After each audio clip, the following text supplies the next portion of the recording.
digamos de que vas a otro estado, and you have your wrestlers with you, right? You have them with you.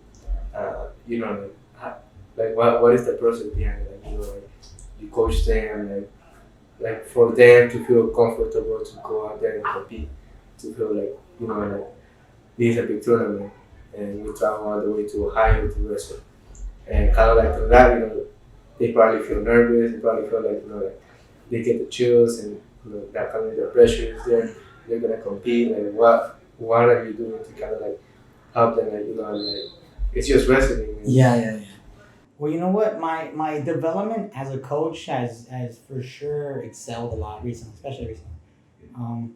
When I started, I was really mean. You know, the only reference I had for coaching in the beginning was obviously my coach, and he's a good guy and whatnot because I'm pretty sure he was brought up the same way. But he was really mean. Very heartless. I remember my senior year, my mom tore her ACL, and so I didn't go to practice that day. Right, I missed weight a bunch of time my senior year. He told me to go a little weight class. I struggled.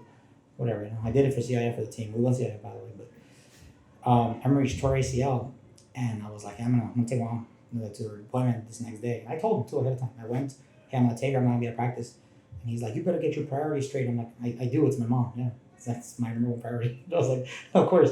And so, you know, when I started coaching, I was really mean. I was like pressuring kids. Like my little cousin would be awesome, and then when he get to state, it was like, you better do good. You better do good. This is everything. This is it. And then he would drop the ball. And then, you know, he would end up barely placing in blood rounds. And, you know, and the kids he would destroy previous did really good. And, you know, even now, that's why he stopped wrestling too. I think I was too hard on him. But even now, like, he beat, like, this one kid, really good kid, Max Wilmer. Way back. This is way back, mind you. He has a lot of development and everything that goes after. But there was a lot of really good kids that he would go at it with, that he was close with, or he would actually beat, that ended up, you know, developing way better because they haven't, you know, and then I started learning from the other people who are coaching them. It's like, man, they have way more patience. They know this is a development process. This is not you have to win it all now. It's all a development. So when I started thinking like, okay, at what point does it stop becoming development? At what point do you put pressure on?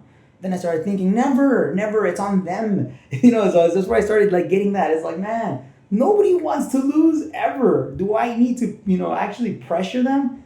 You know, it's like, the whole point of this isn't even to win, really. And that's what I started changing my philosophy, and I started changing a lot of things, and I think that became a lot better. The whole point of this is for these kids to again, like we said in the beginning, to get these like attributes from wrestling. This I never give up, I work hard, all these little things that we want them to get out of wrestling is the real end game, right? Because not everyone's gonna win CIF or place at Masters or, you know, go to state or place a state or, you know, all these. Not everyone is, and that's okay.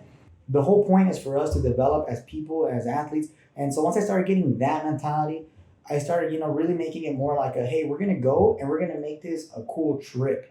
We're going to go eat somewhere really nice. So I'm going to spend a lot of money. That's the one that hurts.